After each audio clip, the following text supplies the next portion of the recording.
the determined East Side lady of New York, who may not be winning the battle against big city degradation, but at least resists it, always with chin out and head high. She takes things as they come on her own. No doubles for the movies, no chauffeurs in real life. I don't believe in lists, but every time somebody compiles a list of the most admired women, there's Katharine Hepburn. Yes, but this becomes the style. It doesn't mean much, does it? No, but there's got to be something there. Well, all my contemporaries have died off, so what is left? I'm in a safe group. Haven't got this romantic feeling about age. I think we rot away, and it's too goddamn bad we do it, you know. Somebody, a friend of mine called someone. She said to me, "How do I feel?" I said, "Oh, I'm all right." She said, "I called a friend of mine and said, 'How do you feel?' And there was a long pause, and the woman said, 'Well, I feel fine if you don't ask for details.'" Absolutely divine remark. But you don't have to be over a certain age to respond that way. Huh? But I mean, I think all this romanticizing about age, I don't get the point, except there'd be too many of us, so but it's not a miserable thing, and you're a perfect example of how it is not. You haven't been around if you don't think it's miserable for a great many people. It's miserable, and especially in this country, it's miserable. They're shunted off into the gas chamber of the rest home, average one of them, and just left the minute they can't really function. It's hopeless. Hopeless, hopeless, idiotic, humiliating. Can't be defended. Sad. Do you think they can have some control over that, though? The way shoot them. I mean, shoot them, shoot them. They'd be better off. It's an unnatural way to live. We all must, to a certain degree, put up with each other. We must put up with each other. We must stop if someone's broken down on the road. We must stop, and everyone says, "Oh, don't stop, they'll hit you over the head." You do that all the time, I know. Yeah, well, they won't all hit you over the head, and if you get hit over the head, why, you know. But I mean, we must reform. We must reform, and I don't know how we're going to reform. We're sitting looking at a lot of filth, and I'm disgusted with the movies. Disgusted.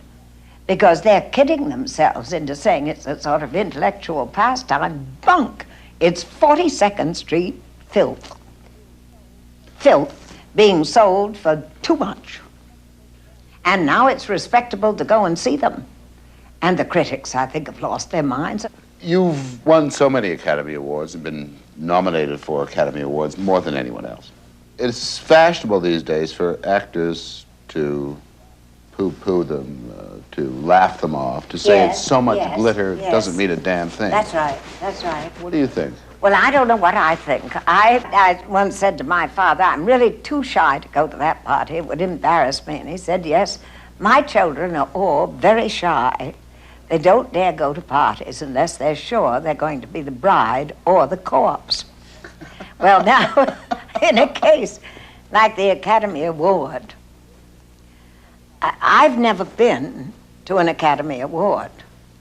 Now, if I sit here in my chair, where I must be honest with myself so that I'll progress and my character will improve, why don't I go to the Academy Awards?